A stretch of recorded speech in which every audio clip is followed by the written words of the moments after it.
Bonsoir tout le monde et bienvenue à cette autre analyse, cet autre décryptage qui aujourd'hui se préoccupe de la crise en Ukraine de manière générale et particulièrement de la récente actualité au sein des Nations Unies, deux organes des Nations Unies, deux organes principaux, notamment l'Assemblée générale des Nations Unies ainsi que le Conseil de sécurité, où les résolutions ont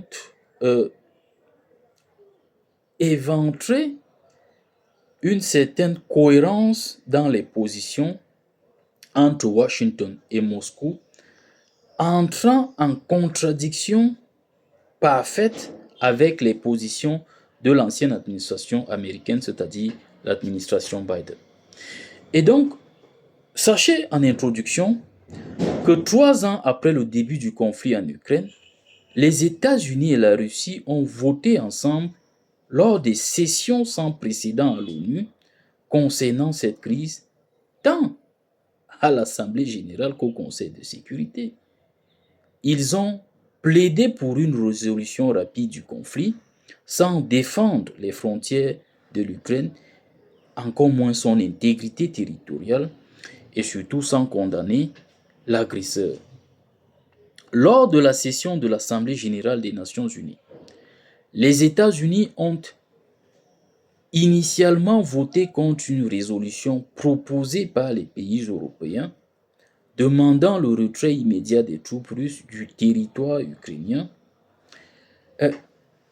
La première version du texte, élaborée par la diplomatie américaine, a été largement modifiée par les Européens pour mieux refléter les intérêts non pas ukrainiens comme ils le prétendent, mais de l'Europe. Parce qu'il faut se garder des nuances et des manipulations chaque fois que vous analysez de manière générale une guerre et principalement la guerre en Ukraine. Ces modifications incluaient des références explicites à l'invasion à grande échelle de l'Ukraine par la Russie, ainsi qu'un appel à une paix juste, durable et globale conforme à la Charte des Nations Unies. Elle réaffirmait également le soutien de l'ONU à la souveraineté et à l'indépendance et même à l'unité, sans oublier à l'intégrité territoriale de l'Ukraine. Le texte ainsi amendé a été adopté avec 93 voix pour, 73 abstentions et 8 votes contre. Vous voyez, il y a eu d'énormes évolutions par rapport aux élections sous l'administration Biden. Cela devrait vous amener à comprendre la nature élastique, changeante des votes au sein des organes de base des Nations Unies. Cette nouvelle tendance des États-Unis met donc en lumière 3 points essentiels que nous souhaitons souligner dans cette analyse. Premièrement, ces votes témoignent d'un changement radical dans la diplomatie américaine, qui devient de plus en plus cohérente avec celle de Moscou, surtout depuis le retour de Donald Trump à la Maison-Blanche en ce qui concerne le conflit en Ukraine. Mais il faut surtout comprendre la philosophie de l'administration Trump. L'idée de l'administration Trump est de commencer par lever l'ostracisme inutile à l'égard de la Russie et de son dirigeant Vladimir Poutine en le considérant désormais comme un acteur avec lequel il est possible de dialoguer et de négocier.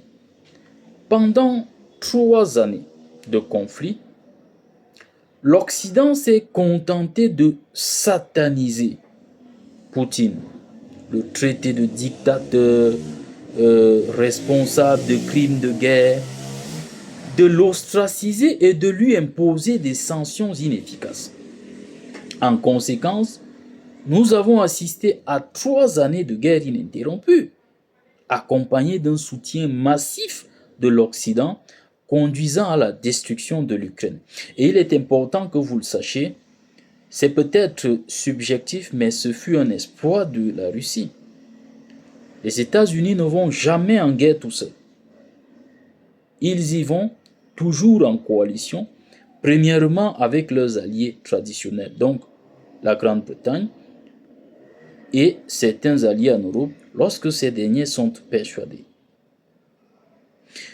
Ainsi, pendant 3 ans de conflit, l'Occident s'est contenté de diaboliser Poutine et de l'ostraciser et puis lui imposer des sanctions inefficaces. Vous voyez, résultat de course, la guerre a perduré 3 années.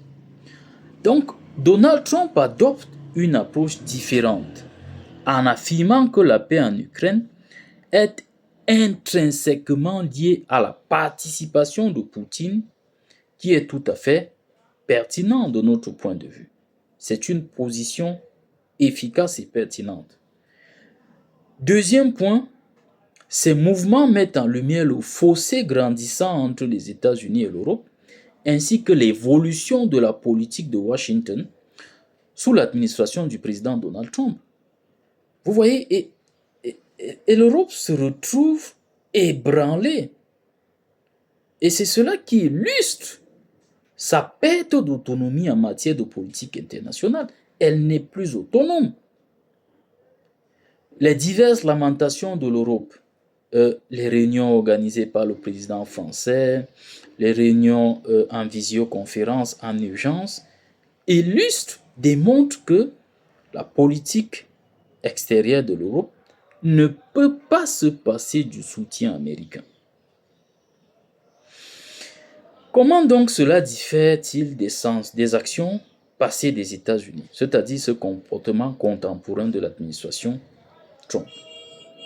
Depuis le début du conflit, les États-Unis ont soutenu 6 résolutions similaires de l'Assemblée générale des Nations unies adoptées récemment, avec un Conseil de sécurité des Nations unies paralysé par le pouvoir de veto de la Russie. L'Assemblée générale est donc devenue un forum clé, crucial pour les résolutions concernant l'Ukraine. Il est rare que les États-Unis se retrouvent en si grand désaccord avec leurs alliés européens.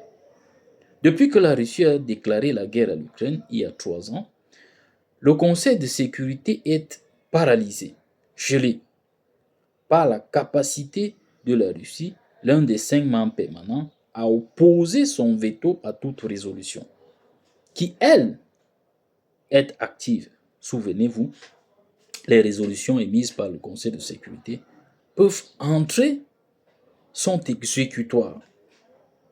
Par conséquent, l'Assemblée générale est devenue le principal espace de débat sur la guerre, bien que ces résolutions ne soient pas juridiquement contraignantes pour les États membres, contrairement à celles, comme nous l'avons dit, du Conseil de sécurité. Se pose donc la question de savoir quel est le message que les États-Unis envoient-ils au monde.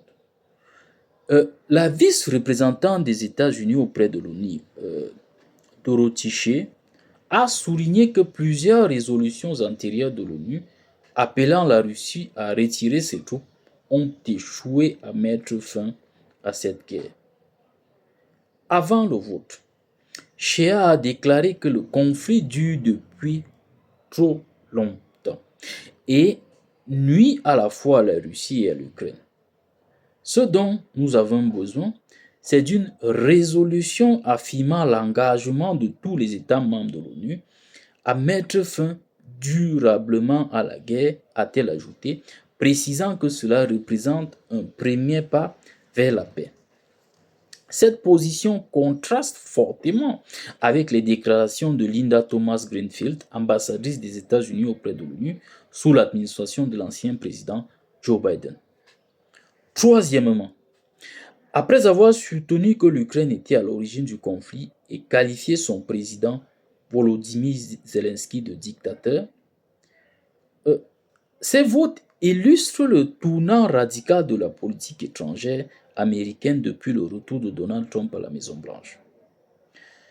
Vous voyez, à travers cette stratégie de diatribe, le président Trump exerce des pressions sur son homologue ukrainien Volodymyr Zelensky afin qu'il s'aligne sur les plans de paix proposés par Washington et Moscou.